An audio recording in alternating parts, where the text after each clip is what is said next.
My in-laws are coming to visit us this week, and I really hope there aren't any major disasters for us to deal with this time.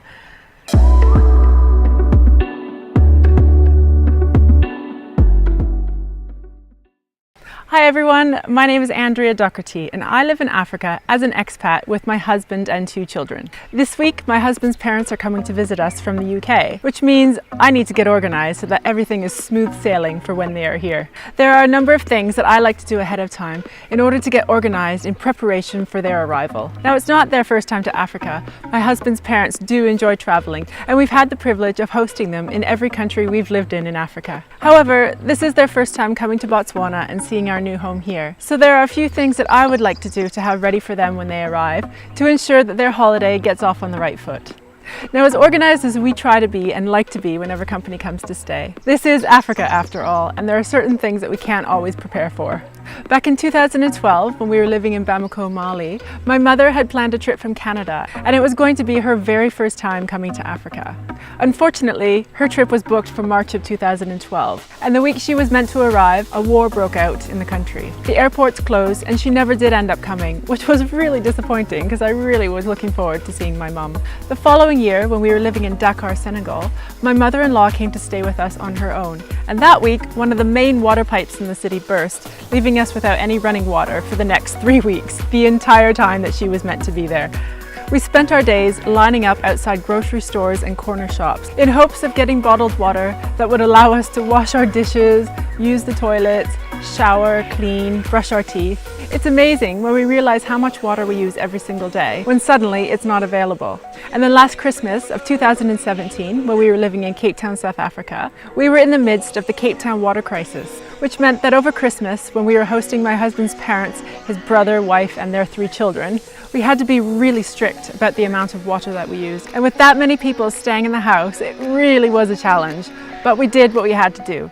These types of disasters in Africa are all part of living here, and for some reason, our family of friends still return year after year to stay with us.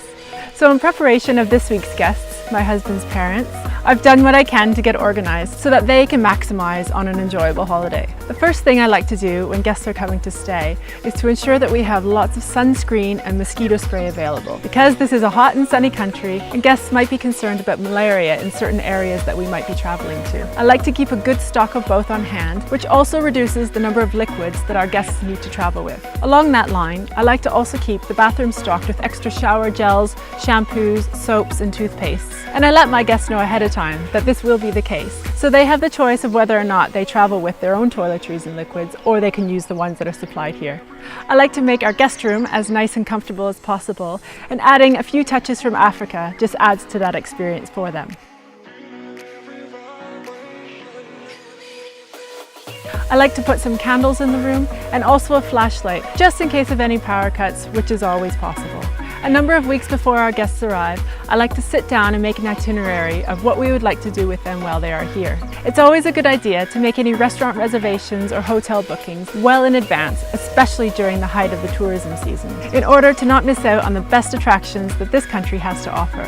On this trip with my husband's parents, we've decided to stay up in Chobe National Park for a couple of nights, and we will be taking a day trip to Victoria Falls, which they are super excited about. For my own sanity, I like to prepare meals ahead of time so that I don't spend the entire time in the kitchen cooking food while everyone's sitting outside having a lovely time. Cooking meals ahead of time means that you can put them in the freezer and pull them out on the day that you plan to eat them. Most days we will be eating salads for lunch, so I like to prepare items ahead of time and store them in containers in the fridge so that we can just pull them out and set them on the table and we're good to go.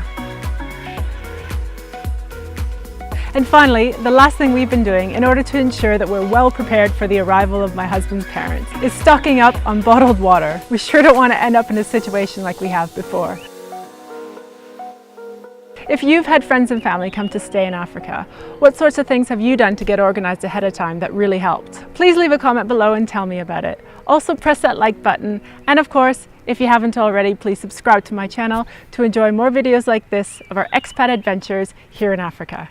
Thanks for watching. Have a fabulous day.